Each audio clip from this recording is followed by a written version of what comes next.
Say goodbye to the good life, second wife. Emily's words still echoed in my head 6 months later as I dug through a restaurant's dumpster behind downtown Denver. I found 2 paintbrushes someone had thrown away, still with dried acrylic on the tips. I ended up sleeping on park benches while she lived in the house I'd helped pay for 25 years. If you're watching this, subscribe and let me know where you're watching from. How did I get here? Well, let me backtrack to the day my whole world collapsed. My name is Sarah Cooper, and at 60, I never thought I'd be explaining how I went from comfortable widow to homeless woman in less than a week. But here we are, and trust me, this story gets much more interesting. Robert Hayes died on a Tuesday morning in January, clutching his coffee cup while reading the newspaper.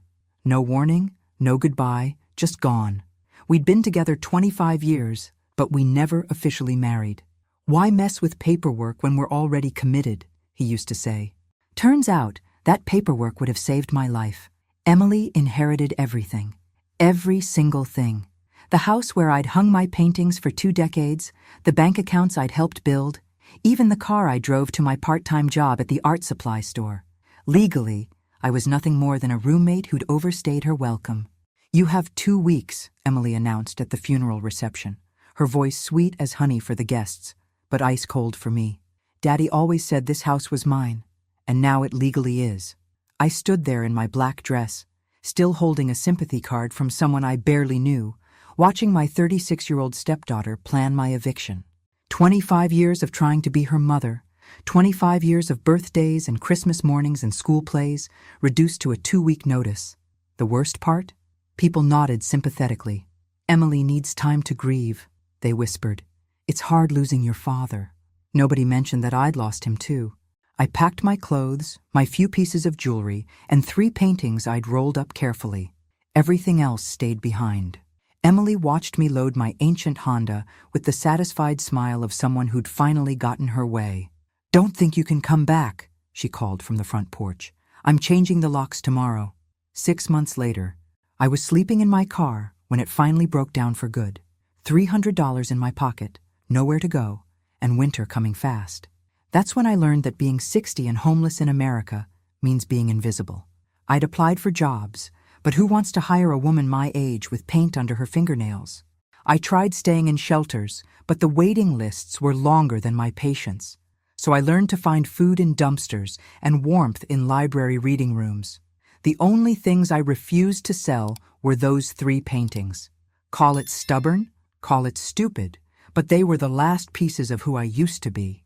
I was examining those rescued paintbrushes when a shadow fell across me. Excuse me, are you Sarah Cooper? I looked up to see a well-dressed woman in her 50s, holding a leather briefcase and looking completely out of place behind a restaurant. My first thought was that Emily had sent someone to harass me further. Who's asking? I replied, clutching my small bag protectively. My name is Margaret Lewis, and I've been looking for you for months. She paused, studying my face. I'm an attorney representing the estate of Jason Miller. Jason. My cousin Jason, who'd moved to New York 15 years ago and gradually lost touch. The last I'd heard, he was doing well in some kind of investment business. Jason's dead? The words came out smaller than I intended. Margaret nodded gently. I'm sorry for your loss. He passed away 3 months ago. But Sarah, there's something else you need to know. She opened her briefcase and pulled out an official-looking document. Your cousin left you everything. His entire estate. $37 million. The dumpster seemed to spin around me. $37 million. I couldn't even process that number. But there's one condition, Margaret continued, and something in her tone made my stomach clench. You have to prove you can still paint, Margaret said, watching my expression carefully. Jason's will requires you to organize an art exhibition using your own work and sell at least 1 piece within 6 months of receiving this inheritance. I stared at her, paint-stained and exhausted, wondering if this was some kind of cruel joke. You're telling me my cousin left me $37 million, but only if I can sell a painting? That's exactly what I'm telling you. Margaret pulled out a sealed envelope. He left this letter for you too. My hands shook as I opened it. Jason's familiar handwriting filled the page. Sarah, if you're reading this, I'm gone, and you probably think I'm crazy. But I remember that summer when we were kids, when you painted that portrait of our grandmother that was so beautiful, It made her cry. You told me then that painting was like breathing for you, necessary and natural. I never forgot that. I also never forgot how you saved my life that day at Crystal Lake. Literally and figuratively. You kept my secrets when keeping them could have cost you everything with your family. Now I'm keeping a promise I made to that brave little girl who pulled me out of the water and taught me that some people are worth believing in. I discovered what Emily did to you after Robert's death. I spent my final weeks making sure you'd have everything needed to rebuild your life and prove your worth to the world. The money is yours, but only if you believe in yourself first. Paint again, Sarah. Show the world what I've always known was there. Love, Jason. I folded the letter carefully, my throat tight with emotion. Margaret was still watching me. I need to explain why it took me so long to find you, she said gently. Jason hired a private investigator to keep track of your situation after Robert's death. When Jason became too ill to communicate directly, he instructed the investigator to continue monitoring and report to me after his passing. He was sick? Pancreatic cancer. Diagnosed in February, just weeks after he learned about your homelessness. He spent his final 2 months revising his will and creating a comprehensive plan to help you rebuild. I thought about Jason as a 7-year-old, small for his age and scared of everything. The day he fell through the ice at Crystal Lake, I didn't hesitate. I crawled out on that frozen surface and pulled him to safety, even though I was only 9 and barely bigger than he was. The investigator documented everything Emily did, Margaret continued, pulling out another folder. Emily Hayes has been actively working to damage your reputation in the local art community since March. What do you mean? She contacted galleries, art critics, and potential buyers, spreading false information about your mental state and the quality of your work. She even hired a public relations firm to ensure you couldn't rebuild your life through art. The vindictiveness of it took my breath away. It wasn't enough for Emily to take everything Robert left behind. She wanted to destroy any chance I had of starting over. The investigator has documented emails, phone records, and financial payments. Emily paid several gallery owners and critics to refuse your work and spread rumors about your instability. I looked down at my dirty clothes, my empty stomach growling despite the emotional chaos. I haven't painted anything real in months. I don't even have supplies. That's the first thing we'll fix, Margaret said, standing up. Jason's will includes provisions for everything you'll need. Studio space, supplies, and living expenses while you prepare. But Sarah, you have to want this. The money isn't just about proving you can paint. It's about proving you remember who you are. I thought about Emily's smug face as she watched me pack my life into garbage bags. I thought about the gallery owner who'd refused to even look at my work because someone had warned him I was unstable. I thought about sleeping in my car and digging through trash for supplies. Most of all, I thought about 9-year-old me crawling across that ice to save my cousin, not because I wasn't scared, but because someone I loved needed help. When do we start? I asked. Margaret smiled for the first time since she'd found me. Right now. But first, let's get you somewhere warm and clean. You have an exhibition to plan, and we have 4 months to make it happen. As we walked toward her car, I clutched Jason's letter in my pocket. $37 million and the chance to paint again. It felt impossible, but then again, so had pulling a drowning boy from an icy lake. The only question now was whether I still had the courage I'd shown at 9 years old, and whether 4 months would be enough time to create the body of work that would change my life forever. 3 days later, I stood in what used to be Jason's Denver penthouse, trying to process the magnitude of his life. Floor-to-ceiling windows overlooked the city where I'd spent 6 months invisible, and somehow that felt symbolic. He bought this place 18 months ago, Margaret explained, handing me the keys. He said he was planning to retire here eventually, to be closer to family. Family, meaning me. The thought made my chest tight with grief and gratitude. The penthouse had everything. A full art studio, with north-facing windows, professional easels, drawers full of supplies I could only dream of owning. But it was the small framed photo on the studio desk that made me sit down hard. Me at 25, painting by the lake during a family reunion. I remembered Jason taking that picture. Remembered him saying, "You look like you belong in an art museum yourself, Sarah." I'd laughed it off then, but he'd kept the photo for 35 years. There's something else you need to understand about the timeline, Margaret said carefully. Jason didn't just happen to learn about your situation. He'd maintained contact with Robert over the years, and Robert called him in January, the day before he died. Robert called Jason? Robert was worried about what would happen to you if something happened to him. He'd been meaning to update his will for years, but kept postponing it. That phone call was Robert asking Jason to watch out for you if anything ever happened. The revelation hit me like a punch. Robert had known he needed to protect me legally, had reached out to the one family member who might help, but died before he could follow through. Jason spent February investigating your situation through the private detective. When he learned about Emily's treatment of you, he immediately consulted lawyers about changing his will. The cancer diagnosis came in late February, which accelerated his timeline. I understood now. Jason hadn't been planning my inheritance for months in advance. He'd learned about my crisis, discovered he was dying, and spent his final 6 weeks constructing an elaborate safety net disguised as an artistic challenge. I met Robert Hayes in 1999 at the Denver Museum of Nature and Science.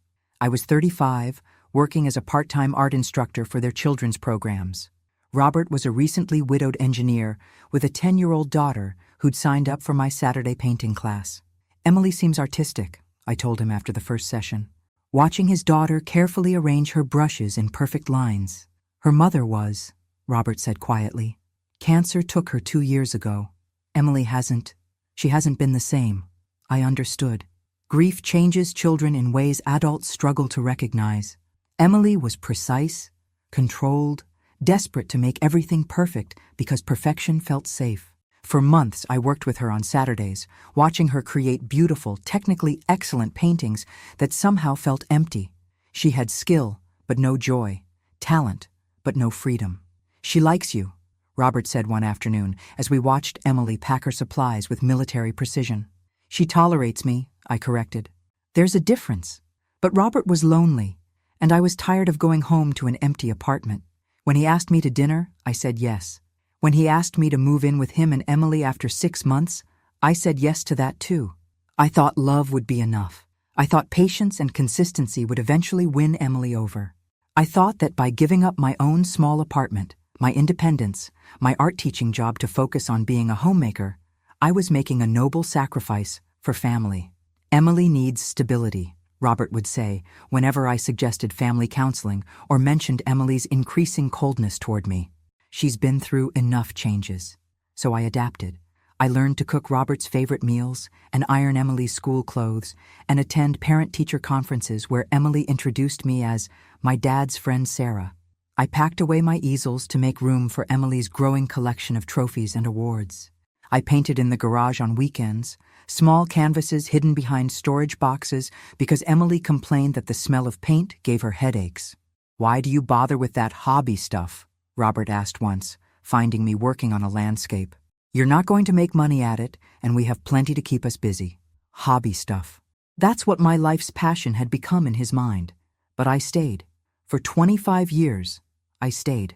I attended Emily's high school graduation, her college acceptance celebration, her first job promotion party. I sent birthday cards she never acknowledged, and Christmas gifts she exchanged without telling me. She'll come around, Robert always insisted. She just needs time. Emily never came around.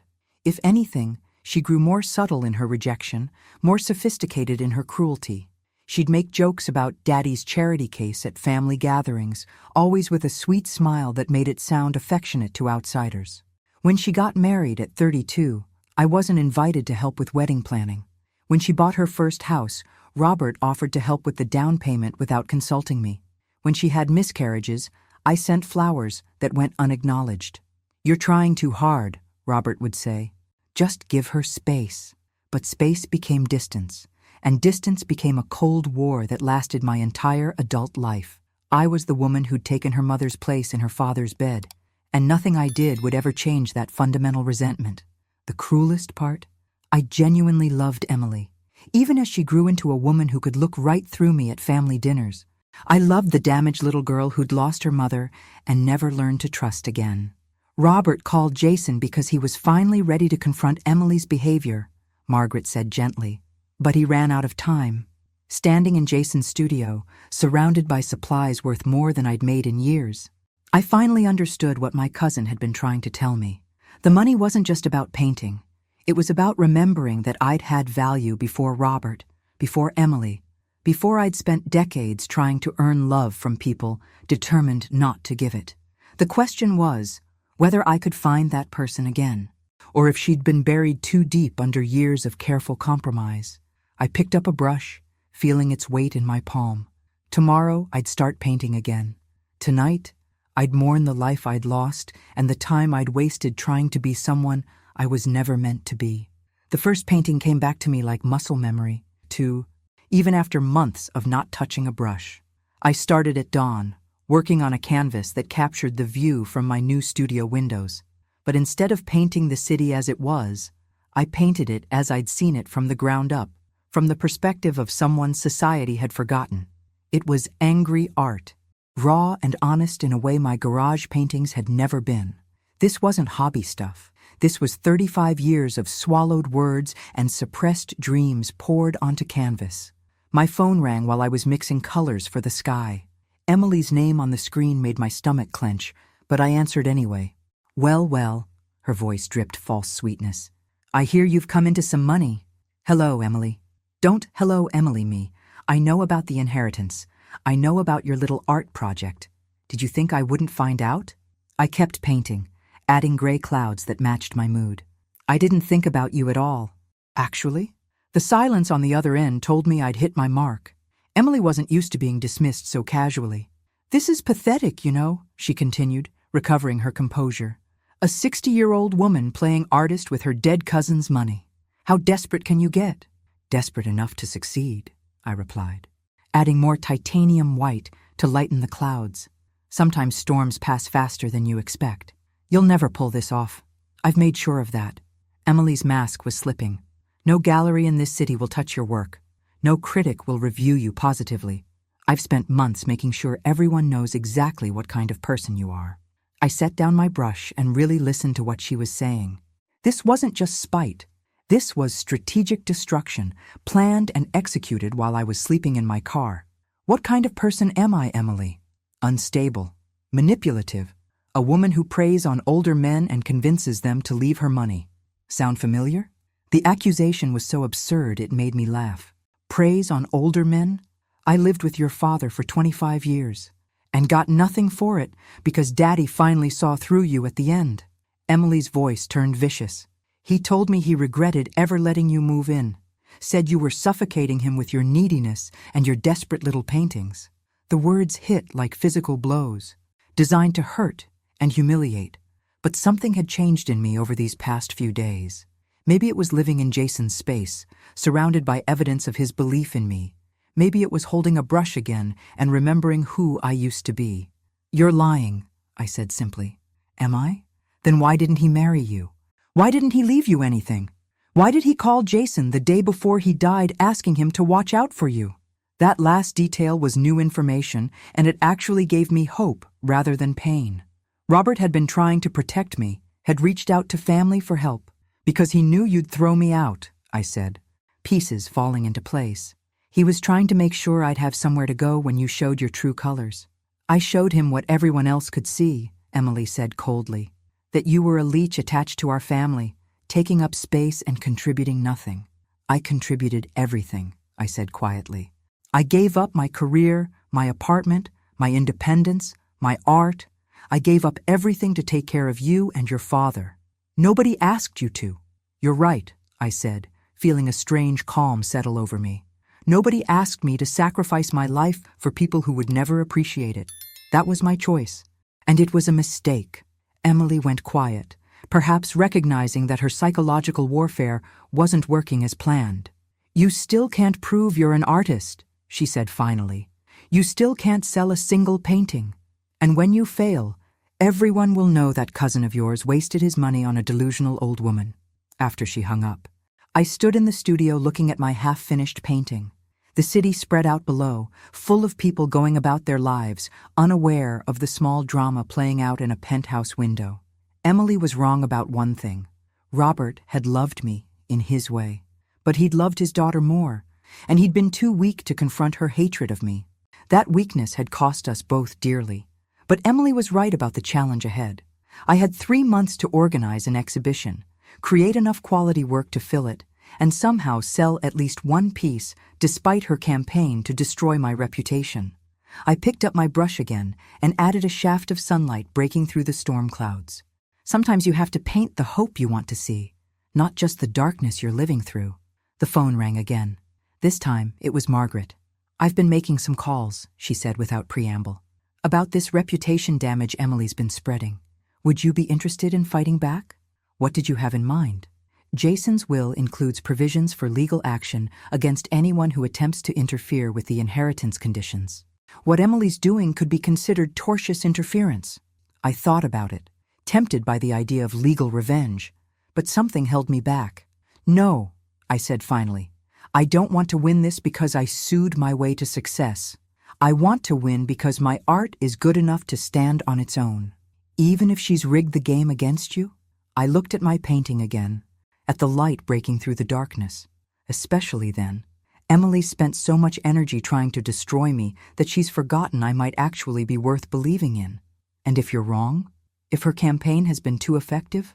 I smiled, feeling something I hadn't felt in years. Not hope exactly, but determination. "Then I'll paint my way through it." Jason believed I could do this, Margaret. Maybe it's time I started believing it too. But even as I said the words, I wondered if belief would be enough to overcome 25 years of doubt and 6 months of systematic destruction. I guess I was about to find out whether talent, determination, and 3 months of focused work could overcome a lifetime of being told I wasn't enough. The funeral director handed me Robert's personal effects in a small manila envelope. Wedding ring, wallet, car keys, and a folded piece of paper I'd never seen before. While Emily made arrangements with someone from the crematorium, I unfolded it in the hallway. "Sarah, need to talk. Important. We'll call Jason today about protecting you if something happens to me. Should have done this years ago. R." He'd written it the morning he died, probably while I was showering. The last words Robert ever intended to say to me, and I'd never gotten to hear them. "What's that?"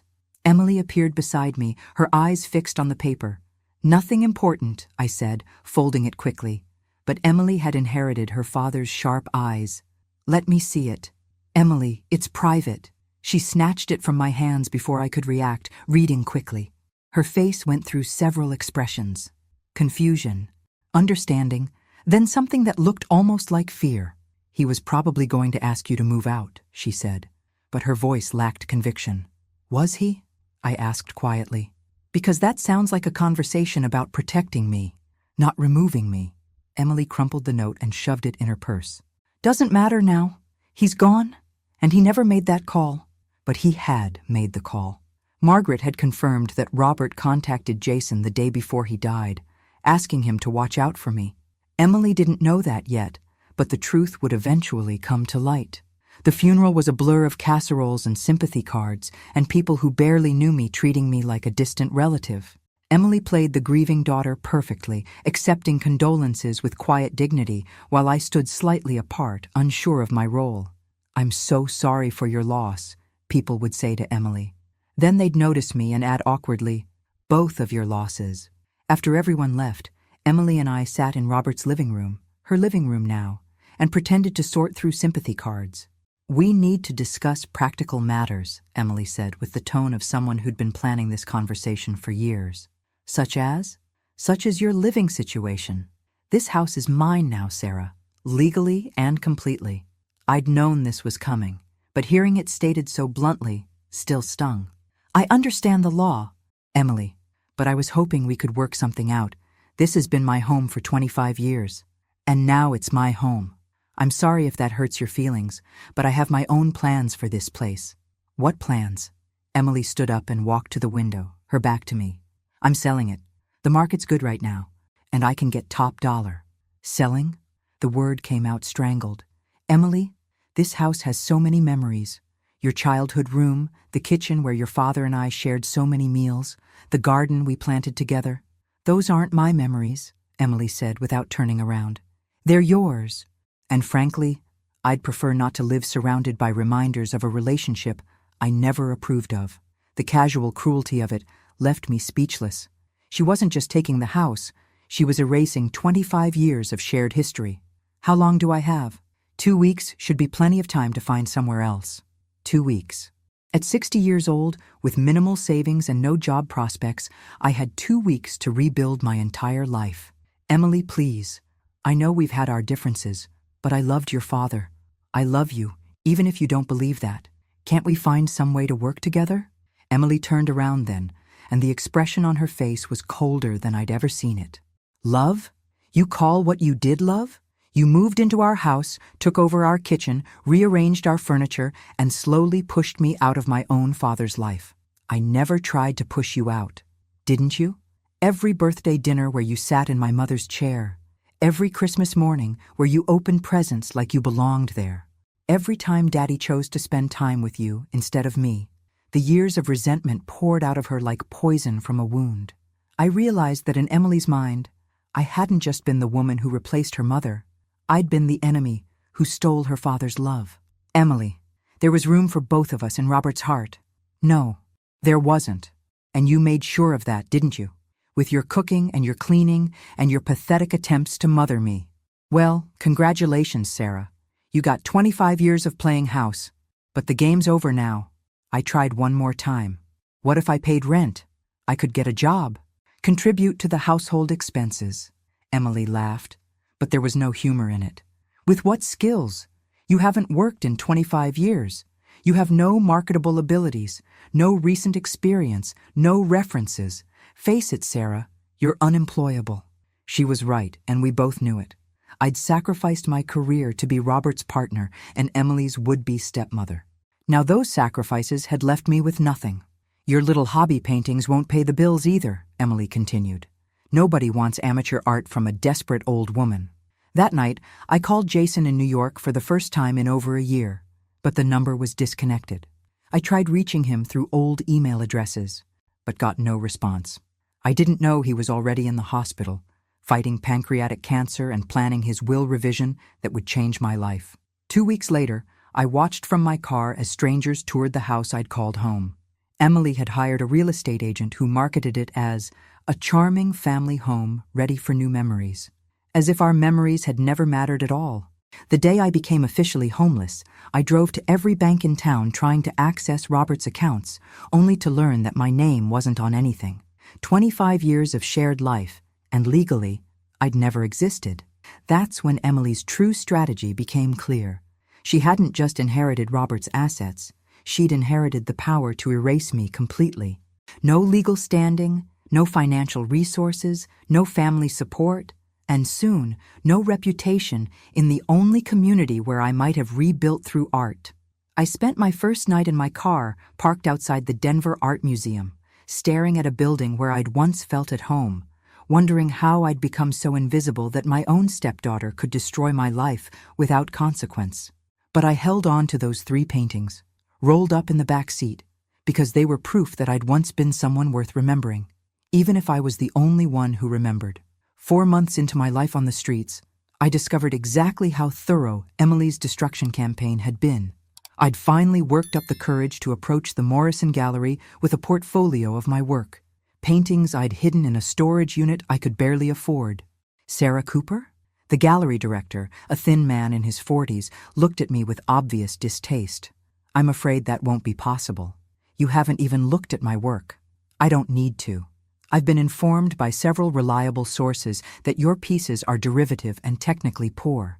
Additionally, there are concerns about your stability, my stability. I was wearing the same clothes I'd slept in, having washed them in a gas station sink that morning. But Emily's attack on my reputation went deeper than my appearance. What sources? The director glanced around nervously. I can't reveal specifics. But let's just say someone with your best interests at heart has made it clear that you're going through a difficult time. Perhaps when you've gotten proper help? I left without another word, understanding finally that Emily hadn't just taken my home and my security. She'd systematically destroyed any possibility of me rebuilding through the one thing I'd always been good at. That night, sleeping in my car behind a 24-hour diner, I made a list of every gallery and art store in Denver. Over the next 2 weeks, I visited them all. The responses were always the same. polite deflection, uncomfortable glances, suggestions that I seek professional help before pursuing art seriously. Emily had been busy during the 3 months since Robert's funeral, using her connections and her inheritance money to wage a campaign of character assassination. But the worst revelation came when I overheard 2 art students at the coffee shop where I sometimes sat to escape the cold. "Did you hear about that woman who's been trying to show her work around town?" one said. "Apparently, she's been making threatening calls to gallery owners, claiming her stepdaughter stole her inheritance or something. Yeah, my professor warned us about her. Said she might approach students to validate her work. Typical delusions of an aging wannabe artist. I wanted to stand up and scream that Emily was my stepdaughter, not stepmother, that I'd never threatened anyone, that my cousin really had left me millions of dollars. But who would believe a homeless woman in dirty clothes claiming to be a secret millionaire? Emily had crafted the perfect trap. She'd made me look exactly like what people expected to see. A delusional homeless woman with artistic pretensions and a tenuous grip on reality. The phone call that changed everything came on a Tuesday afternoon in July while I was sitting in the downtown library trying to get warm. "Is this Sarah Cooper?" The voice was professional, female, unfamiliar. "Yes. My name is Margaret Lewis. I'm an attorney representing the estate of Jason Miller. I've been trying to locate you for some time." Jason. My heart clenched with fear and hope in equal measure. "Is he? I'm afraid Mr. Miller passed away 3 months ago. I'm very sorry for your loss. But Ms. Cooper, there are matters regarding his estate that require your immediate attention." 3 months. Jason had been dead for 3 months while I'd been digging through trash and sleeping in my car. The guilt hit me like a physical blow. "I apologize for how long it's taken to find you," Margaret continued. "Your last known address was the Hayes residence. And when I learned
Not really. For 25 years, I'd painted safe little landscapes and still lifes. Pieces designed not to offend or challenge anyone. Robert's taste ran toward hotel art. Pretty, inoffensive, forgettable. Emily had made it clear that anything too bold or emotional was showing off. Now I had unlimited supplies and no one to please but myself. The freedom was terrifying. I started with color, not because I had a plan, but because color had always been my language before I learned to speak Robert's and Emily's version of art. Deep purples that reminded me of bruises, angry reds that tasted like betrayal, blues so dark they felt like drowning. The painting that emerged wasn't pretty. It was raw, honest, painful, a woman falling through darkness, reaching for light that might or might not be there. When I stepped back after 6 hours of work, I realized I'd painted my own face. "Now that's interesting," said a voice behind me.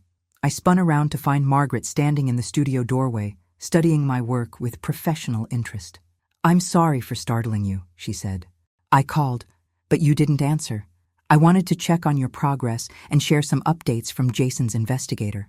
I looked at the painting again, suddenly self-conscious. "It's not very commercial." "Commercial?" Margaret raised an eyebrow. "Sarah, this isn't about creating commercial art. This is about proving you're an artist, and what I'm looking at here is absolutely art." She walked closer to the canvas, studying the brushwork. "There's pain here, but also strength. This woman is falling, but she's not giving up. She's fighting." "You mentioned updates from the investigator?" Margaret pulled out a tablet. Jason's detective continued monitoring Emily's activities after his death, as instructed. "We now have comprehensive documentation of her campaign against your reputation." She showed me screenshots of social media posts, email chains, and recorded phone conversations. Emily contacting gallery owners with concerns about my mental health. Emily spreading rumors at art community events about my instability. Emily using her social connections to systematically poison opinions about me before I could even approach potential venues. "This is more sophisticated than I thought," I said, scrolling through the evidence. Emily's been methodical. She leveraged her social network, her father's reputation, and her inheritance money to create a coordinated whisper campaign. No direct bribes, just influence and manipulation. Over the next month, I painted like someone possessed.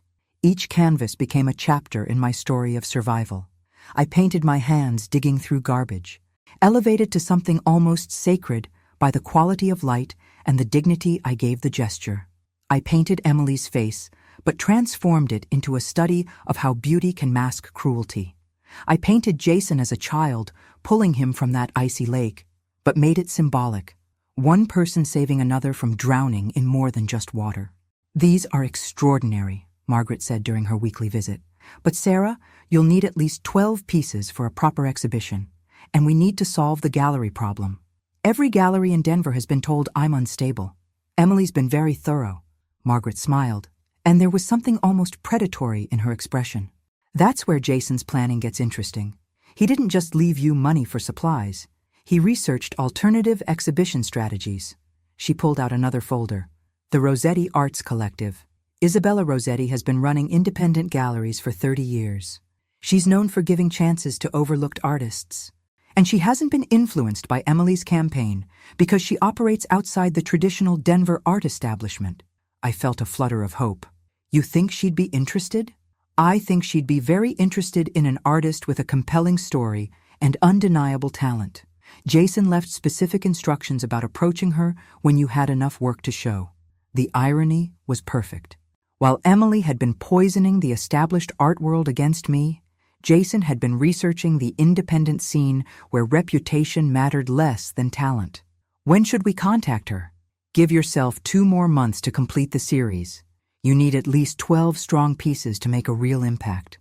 I nodded, feeling the timeline pressure, but also the excitement of having a concrete plan.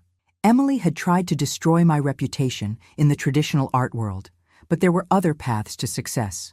That evening, I started my 6th painting, a self-portrait of a woman rebuilding herself one brushstroke at a time. In the background, shadows of her former life faded away while new light emerged from the work itself. 3 months to prove that talent could triumph over sabotage. 3 months to honor Jason's belief in me. 3 months to transform a lifetime of suppressed creativity into something the world couldn't ignore. I picked up my brush and lost myself in the work, finally understanding that this wasn't just about meeting Jason's conditions. This was about becoming the artist I'd always been meant to be. 2 months into my artistic resurrection, I had 8 paintings completed and was working on my 9th when my phone rang. Emily's name on the screen made my stomach clench, but I was feeling strong enough to answer. "I know about the inheritance," she said without preamble. "Hello to you too, Emily. Don't play games with me. $37 million? Really, Sarah? Did you seduce your cousin too? Or just convince him you were a starving artist worthy of charity?" I kept painting, adding blue highlights to a canvas that showed hands emerging from darkness, reaching toward light. Jason left me money because he believed in my talent, something you wouldn't understand. Talent? Emily's laugh was sharp and bitter. "I've seen your little garage paintings, remember? Hobby-level landscapes that wouldn't sell at a flea market." "You're right," I said calmly. "Those paintings were terrible, but that's because I was trying to paint what I thought people wanted to see instead of what I needed to say." The admission seemed to throw Emily off balance. She'd expected me to defend my old work, not acknowledge its weaknesses. "Well, it doesn't matter now," she recovered. "I've already spoken to several lawyers about contesting the will. There are lots of ways to challenge inheritances when the circumstances are suspicious." "You can try," I said, switching to a smaller brush for detail work. "But Jason was very much in his right mind when he made his will. Margaret has all the medical records proving his competency. We'll see about that. In the meantime, I've made sure your little art exhibition will be a disaster. Do you really think people will suddenly forget everything they've heard about you just because you have money now?" That was when I understood Emily's real fear. It wasn't the money itself. She had plenty from selling Robert's house and his life insurance. It was the possibility that I might actually succeed, might prove that I was worth more than she'd spent years claiming. "Emily, I need to ask you something," I said, setting down my brush. "Why do you hate me so much? What did I ever do to you besides love your father and try to be your family?" The silence stretched so long I thought she'd hung up. "You want to know?" Emily's voice when she spoke again was quiet, almost vulnerable. "You want to know what you did?" "Yes. You replaced my mother like she never existed. You moved into her house, slept in her bed, used her dishes, and acted like you belonged there. You erased her." The pain in her voice was real, and for a moment, I felt the old, familiar guilt. "Emily, I never tried to replace your mother. I knew I couldn't. I just tried to love you both the best I could. By taking over everything. By making Daddy forget about her. Your father never forgot your mother. He talked about her constantly, especially in the early years. Not after you convinced him to put away her pictures." I stopped painting. "What pictures?" "Her wedding photo that used to be on his dresser. The family portrait from my 5th birthday. The picture of her holding me as a baby. They all disappeared after you moved in." My chest tightened with understanding. "Emily, I never asked your father to put away your mother's pictures. That was his decision. I told him it was important to keep her memory alive for you." "You're lying." "I'm not. Emily, those pictures didn't disappear. Your father kept them in his desk drawer in his office. Sometimes I'd find him looking at them when he thought no one was watching. He missed her terribly, but he was trying to be strong for you." Another long silence. "That's not true." "It is true. He didn't put them away because of me. He put them away because looking at them made him cry, and he didn't want you to see him break down."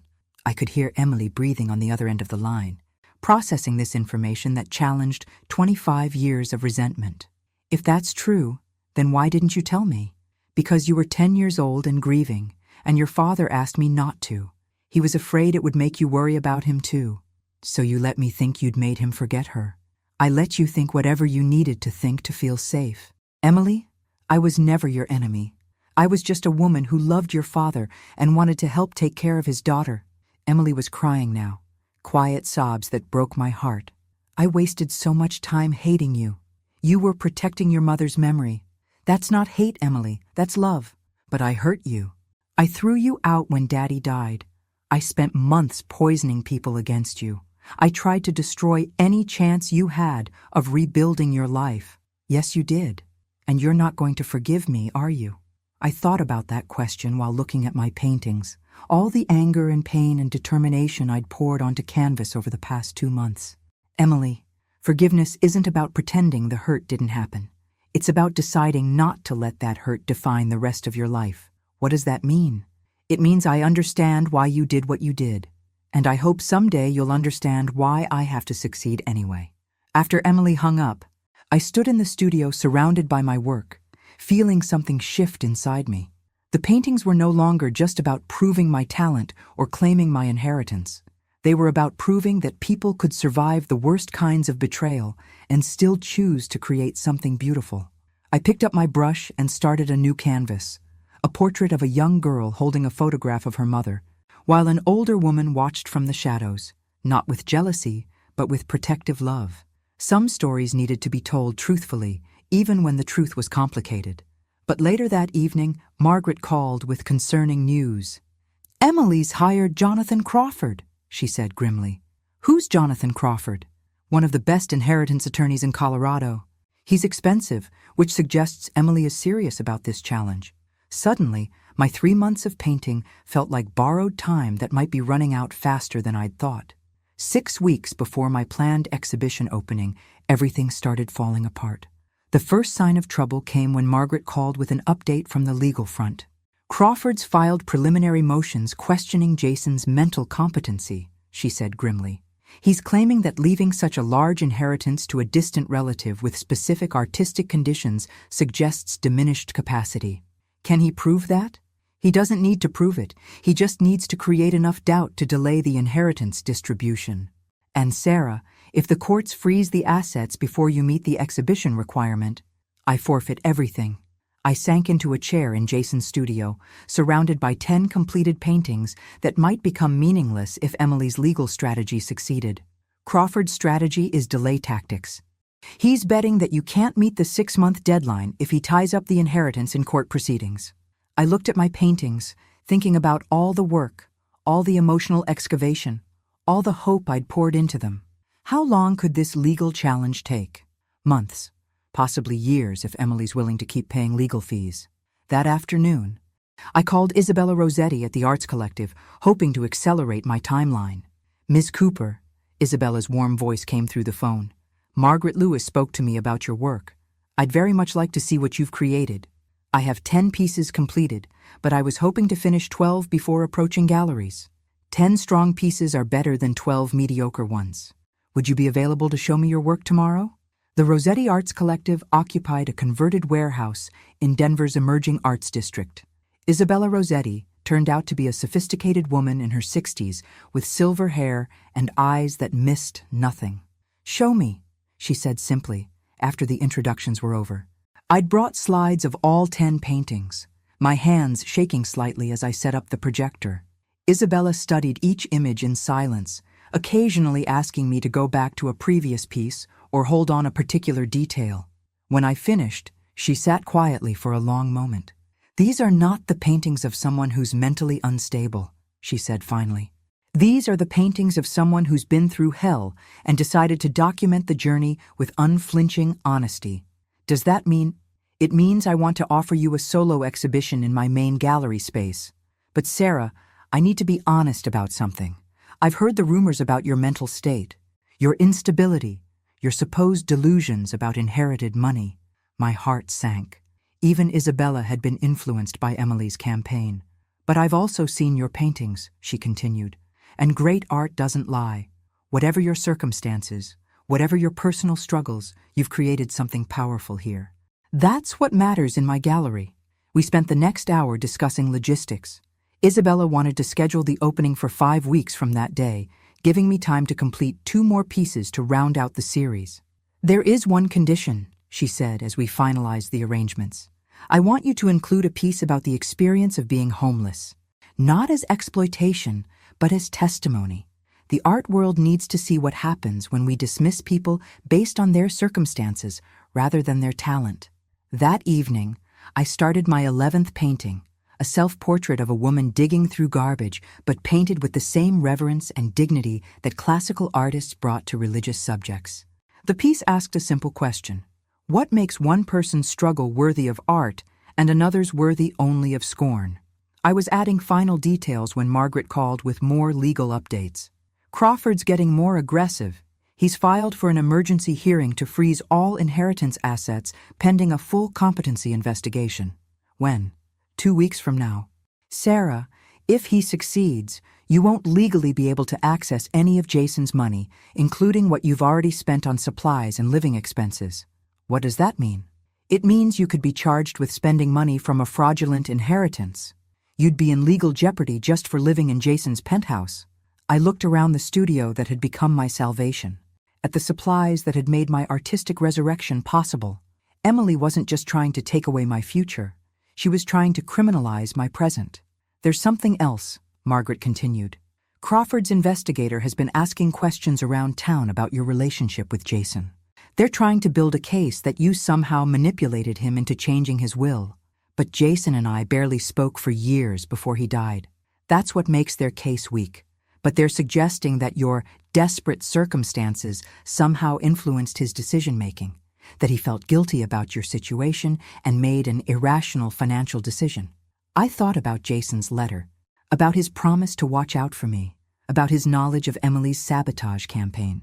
His care for me hadn't been manipulation. It had been love. But would a judge see it that way? How strong is their case? Not very strong on facts, but Crawford's good at creating doubt. And in inheritance law, sometimes doubt is all you need to tie up assets for years. Years. I had 5 weeks until my exhibition opening, and if Emily succeeded in freezing the inheritance, I might not legally be able to claim success even if I sold every painting. Margaret, what happens if they freeze the assets before the exhibition? Then you forfeit everything, and the money goes to charity, as specified in Jason's will.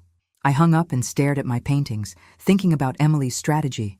She couldn't win outright, but she could delay long enough to make me lose. She was betting that I'd run out of time before I could overcome her legal obstacles. But Emily had forgotten something important about me. I was the same person who'd crawled across thin ice to save a drowning child, not because I wasn't afraid, but because someone I loved was in trouble. Jason was counting on me, and I'd never let him down before. The question was whether 5 weeks would be enough time to prove that talent could triumph over vengeance, and that some promises are worth keeping no matter what they cost. I picked up my brush and started my 12th painting, a portrait of 2 cousins, one pulling the other from dark water into light, their hands connected across time and death by unbreakable love. The night before my exhibition opening, I stood in Isabella's gallery, surrounded by 12 paintings that told the story of my fall and resurrection. Tomorrow, after months of legal battles and Emily's sabotage, the art world would finally see what I'd been trying to create for 60 years. That's when my phone rang with the call I'd been dreading. "Sarah, it's Margaret. We have news from the courthouse." "How bad?" "Actually, it's good news. Crawford's emergency motion was denied. The judge ruled that Jason's mental competency was well documented by his medical team, and that the inheritance conditions show rational planning, not diminished capacity." I sank into a chair, relief flooding through me. Emily lost? Her legal challenge failed completely. The judge was particularly unimpressed with Crawford's argument that giving money to family members is proof of mental illness. Jason's medical records show he was competent right up until his death. So the inheritance is secure? Completely secure. But Sarah, there's something else you should know. Emily was in the courtroom today. My stomach clenched. What did she do? Nothing dramatic. She just sat in the back and listened to Crawford's arguments get systematically dismantled. When the judge denied the motion, she got up and left without speaking to anyone. I looked at my paintings, thinking about Emily, hearing legal experts confirm that Jason had been rational and competent when he chose to help me. Had it finally occurred to her that maybe, just maybe, I was worth believing in? "The exhibition can proceed as planned," Margaret continued. "You've met all of Jason's conditions. Tomorrow is just confirmation." At exactly 6 o'clock the next evening, Isabella unlocked the gallery doors. The first person through was Margaret, wearing a proud smile and carrying white roses. Behind her came people I didn't recognize, sophisticated art world types who moved through the gallery with practiced assessment. I watched nervously as they examined my work, trying to read their expressions. The painting of myself digging through garbage drew particular attention, as did the portrait of hands reaching through darkness toward light. "Excuse me, are you the artist?" I turned to find a well-dressed woman in her 40s studying me with curious eyes. "Yes, I'm Sarah Cooper. I'm Dr. Amanda Foster from the University of Colorado Art Department. I wanted to tell you that your work is extraordinary. The emotional depth, the technical skill, the raw honesty. It's exactly what contemporary art should be." "Thank you. I'm particularly interested in this piece," she said, gesturing toward my self-portrait as a homeless woman. "The way you've elevated a moment of degradation into something almost sacred, it reminds me of Caravaggio's religious paintings." Other people began gathering around us, drawn by Dr. Foster's enthusiastic commentary. I found myself explaining my techniques, my inspiration, my journey from homelessness to this moment of recognition. As the evening progressed, I noticed red dots appearing next to several paintings. Sales, actual sales, to people who wanted to own pieces of my story because they recognized its value. By 8 o'clock, 6 paintings had sold for a total of $58,000. I'd not only met Jason's condition of selling one piece, I'd exceeded it beyond my wildest dreams. That's when I saw her in the crowd. Emily, standing quietly in the corner, studying the painting I'd made of her father's hands holding a paintbrush, my memorial to Robert's support of my art, however imperfect it had been. I walked over to join her. "It's beautiful," she said softly. "The painting of Daddy's hands. I remember him trying to paint with you sometimes in the garage." "He wasn't very good at it," I said with a small smile. "But he tried." "He loved you," Emily said. "I fought against that love for 25 years. But it was real." We stood together in comfortable silence, watching people admire the paintings that had grown from so much pain. "Sarah, there's something I need to tell you," Emily said finally. "Something I should have told you years ago." "What?" "I found Daddy's papers when I was cleaning out his office. Records of payments he made to private investigators.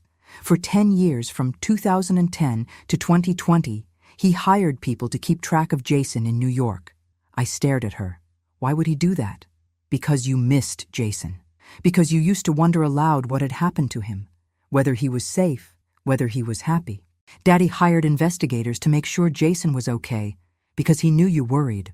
The revelation hit me like a physical blow. Robert had spent thousands of dollars over 10 years keeping tabs on my cousin because he'd seen how much I cared about Jason's well-being. The investigators' final report from 2020 included a note that Jason had hired his own detective to keep tabs on you.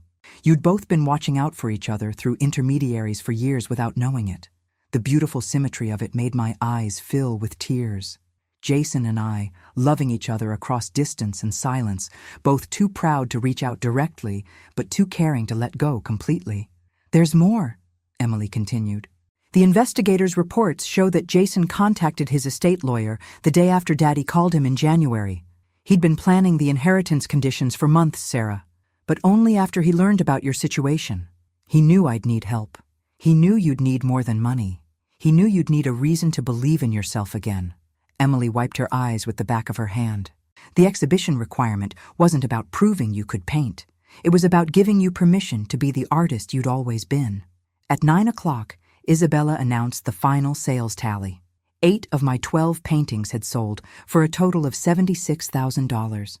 I'd not only met Jason's conditions, I'd proven that my art had genuine commercial and critical value. As the crowd began to thin, I found myself standing before the painting of myself, falling through darkness, reaching for light. A small woman approached me, probably in her 70s, wearing a simple blue dress. "Excuse me, dear, are you the artist?" "Yes, ma'am. I'm Dorothy Chen. I've been following your story in the papers." She paused, studying the painting.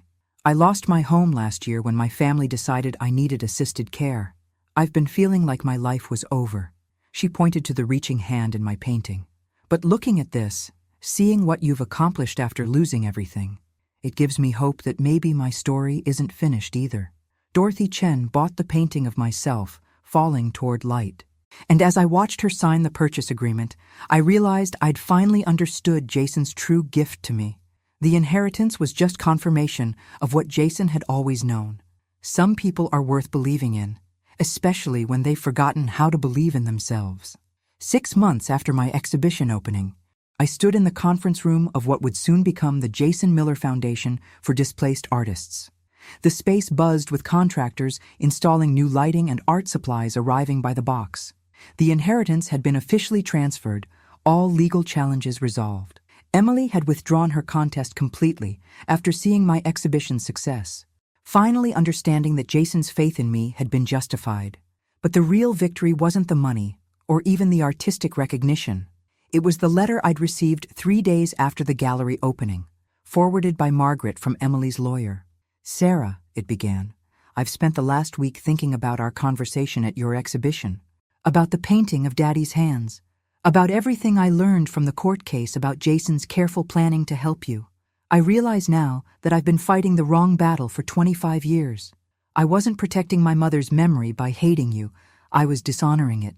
My mother would have wanted Daddy to be happy. She would have wanted me to be kind to the woman who loved him. I can't undo what I've done, but I can stop making it worse. I'm withdrawing all legal challenges to Jason's will. More than that, I want to help with whatever you're planning to do with the inheritance, if you'll let me." Emily had appeared at my penthouse door 2 days later, nervous and uncertain, carrying a manila envelope. "These are yours," she said, handing me the envelope. "Daddy's pictures of my mother, the ones from his desk drawer. You should have them." Inside were dozens of photographs. Robert's first wife laughing at their wedding, holding baby Emily, teaching her to ride a bike. Pictures of a woman who'd loved her family completely and would have wanted that love to continue even after she was gone. "She was beautiful," I said, studying a photo of Emily's mother painting with 5-year-old Emily. "You look just like her." "I want to be like her too," Emily said quietly. "She was kind. She would never have thrown someone out of their home or tried to destroy their reputation. I became someone she wouldn't recognize. That's when Emily made an offer that changed everything. "I want to help fund the foundation," she said. "I want to use Daddy's inheritance and the money from selling the house to help other people who've been displaced like you were. It's what both of our parents would have wanted." Now, 6 months later, Emily served as co-director of the Jason Miller Foundation.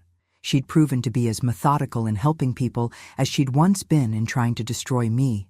Her organizational skills and business connections had been invaluable in getting the foundation off the ground.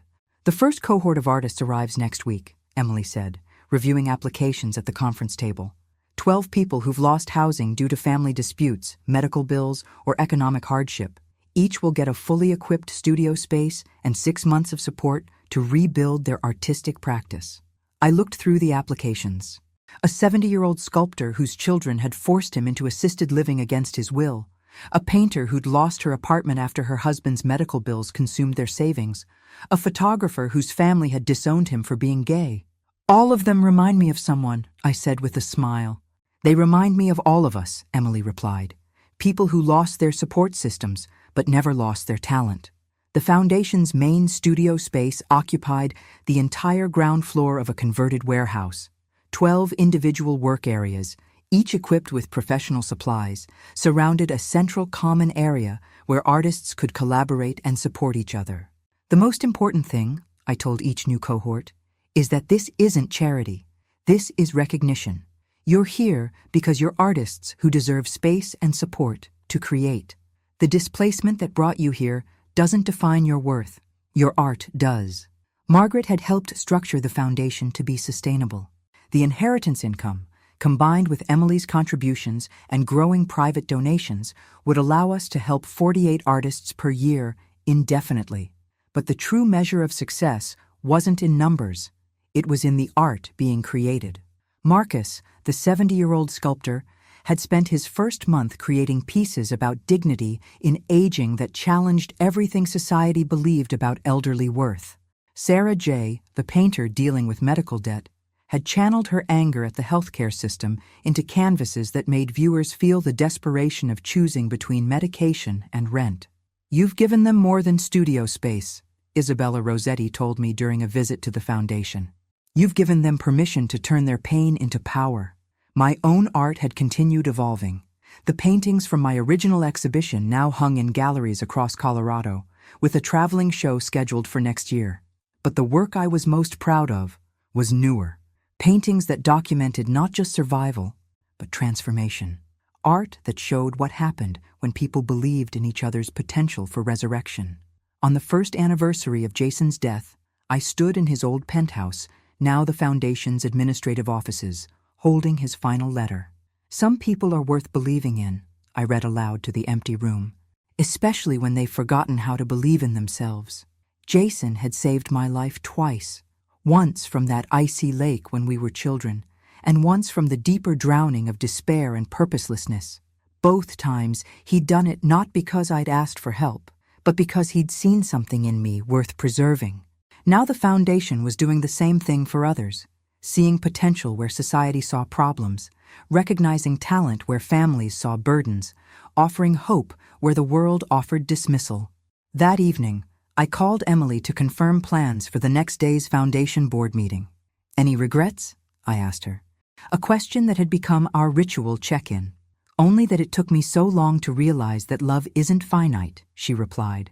"Daddy loving you never meant he loved me less, and helping you succeed doesn't diminish my worth." "What about you?" she asked. "Any regrets?" I looked around Jason's studio, now filled with paintings from current Foundation artists, works in progress that represented dreams being rebuilt and talents being reclaimed. "Just one," I said. "I regret that Jason didn't live to see what his faith in me made possible." "I think he knew," Emily said softly. "I think that's why he structured everything the way he did. He knew you'd use the inheritance to help other people, just like you helped him when you were kids." Outside my window, Denver spread out in all directions, full of people going about their lives, unaware of the small revolution happening in a converted warehouse, where artists who'd been written off by society were proving their worth one brushstroke at a time. The inheritance conditions hadn't really been about proving I could paint. They'd been about proving that it's never too late to become who you were always meant to be. And sometimes, the person you were always meant to be is someone who helps other people remember who they are too. The Jason Miller Foundation's motto, painted on the wall of our main studio, came from Jason's final letter. "Some people are worth believing in, especially when they've forgotten how to believe in themselves." Every day, I watched artists who thought their stories were over discover that they were actually just beginning a new chapter. And every day I remembered that the best art comes not from avoiding pain, but from transforming it into something beautiful enough to light the way for others walking through their own darkness. Thanks for listening. Don't forget to subscribe and feel free to share your story in the comments. Your voice matters.